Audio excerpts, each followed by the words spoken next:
Did Diddy stay in touch with you as a mentor afterwards, or even now? No. He didn't. That's the only thing I didn't like about it, because he was he seemed like he treated me good while I was at the the music company, because like you said, they tread lightly when you're there as a child. Right. My dad, you don't mess with somebody's child. That's all I'm gonna say. He's from the projects. We live in the middle class right now. But Hey, did you ever wonder what went down with that kid Jerome, the one who used to be with Diddy as a recording artist? Seems like if you roll with Diddy, your chances of making it out alive or making it at all are pretty slim. Just look at the other artists he's messed with in the recording biz. So, like, way back when Bad Boy Records dropped their first album, Notorious B.I.G's Ready to Die. And it was a massive hit that put them on the map. Around that time, they signed Lil Jerome, this R&B kid from Akron, Ohio. He dropped his first single, Too Old for Me, which also happened to be the lead single for Bad Boy Greatest Hits Volume 1. They even remixed the song a couple of times, throwing in an R&B version and a Shorty and Nori remix featuring the rapper N.O.R.E, with Diddy doing the ad-libs. Lil Jerome also showed up on the Belly's soundtrack with a remake of Stevie Wonder's I Never Dreamed You'd Leave in Summer after that. Though he just vanished into thin air back in the day, Lil Jerome spilled the beans in an interview with Bad Boy Dog when they asked if leaving the label was his call. He said it was a mix of growing pains and the crazy pressure of the music biz. He had a nervous breakdown, and Puffy thought it was best to cut ties. It wasn't really his choice. According to Jerome, he had about 13 songs ready for an album before the breakdown. But here's the kicker: when he hit puberty, his voice went haywire. It wasn't the usual voice change, something went wrong. He was also dealing with reflux disease, and there were times when he couldn't hit a note to save his life. The whole situation drove him and the label nuts. Years later, he stuck to the same story when asked why he got the boot. Jerome spilled more details, saying puberty hit him hard emotionally. You know how that goes, right? Hormones messing everything up. Right when he was gearing up to drop his album, it was like a whirlwind. Studio time photo shoots, back-to-back madness. The pressure and growing pains got to him, and bam, he had a breakdown. But guess what? Diddy didn't give a damn. There's this story from a friend of someone on the set of Lil Jerome's Dear Yvette music video. Allegedly, Jerome went into his trailer for a quick second and never came back out. Word was he had a full-on panic attack. Dude was all dressed up, makeup on camera, ready, and his family was there, but his mom kept saying he couldn't come out because of the panic attack. Everyone on set waited for hours. Dancers and extras filmed around Con Island, but Jerome didn't even shoot one skit.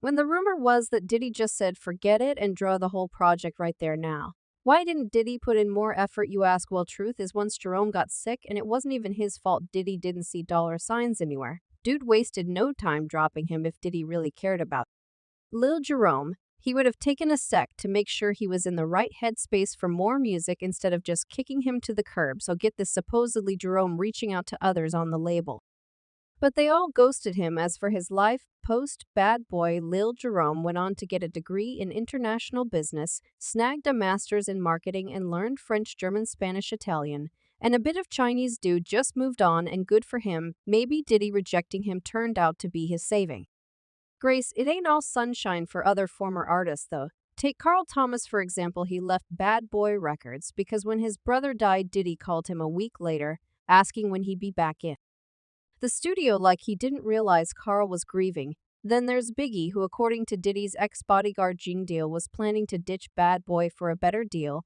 before things took a tragic turn. Now Uncle Ron, another ex-bodyguard, claims Diddy planned to take Biggie out and even offered him money to do the hit. I was offered $30,000 to perform a hit on Biggie Smalls. March 1st of 1997, I was approached by Diddy to perform a hit on one of his artists. Finding out that he wanted all the rights to all his catalogs,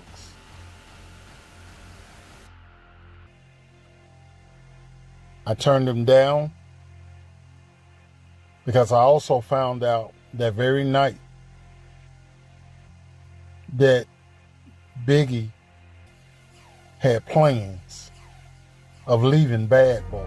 Can't vouch for how much of this is legit, but it's some serious accusations against some powerful folks, and it's not just them. Other artists disappeared without a fuss. Mase became a preacher, lone converted to Islam, and even Usher's got his own tale about what goes down working with Diddy. Some creepy stuff. Remember before the AST World tragedy, there was Diddy's event where 9 kids died in a stampede supposedly despite a hefty security presence. The crowd broke through, causing chaos. People helping Diddy with the event claimed they found him counting cash in a back room after the kids were taken to the hospital. Diddy denies it, but multiple folks saw him doing it. And then there are stories of him and his crew allegedly chanting weird stuff during sit-downs, like this person who said Puffy and his pals were chanting crazy stuff, and the room got colder by the minute.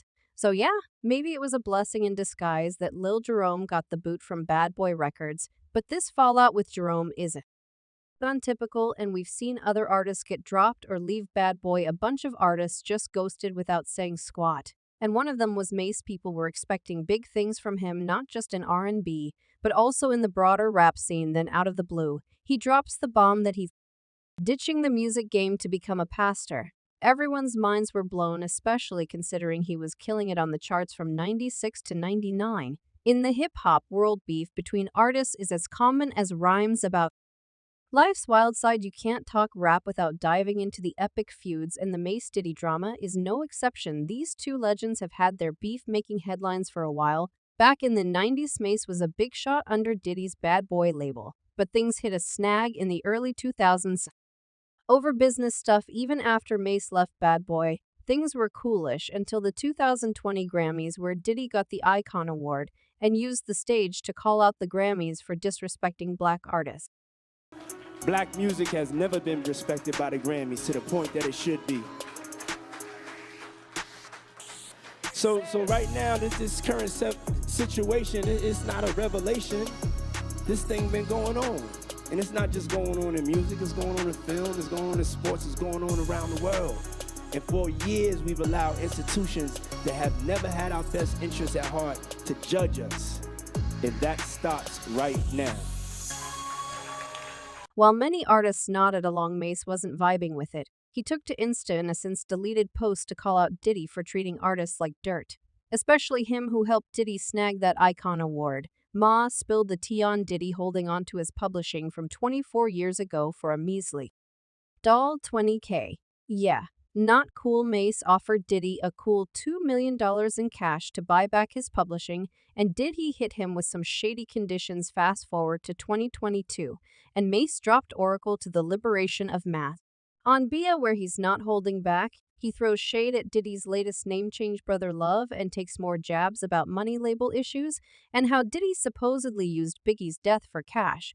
The diss track, packed with more digs, is Ma's boldest move against Diddy. Yet, as of now, Diddy hasn't fired back with his own statement or track, but Mase had left Bad Boy and parted ways with Diddy. And it was kind of abrupt when it happened. Back in the day, rumors started flying about why Mase left so suddenly, and fans and industry folks were all up in arms. How does a 19-year-old rapper wake up one day and decide, hey, I'm out going to be a minister? In 99, Mase made a big announcement that he was cutting ties with Bad Boy Entertainment to start SAN Ministries, where SAN stands for Saving a Nation. He took on the title Minister Mase, saying he left to find God in his heart. When Mase was at the top of his game, thanks to the success of his album Harlem World, he spilled the beans to a radio interviewer saying he felt like he had a lot of money but didn't really know who he was. He knew he had to do something beyond hip hop.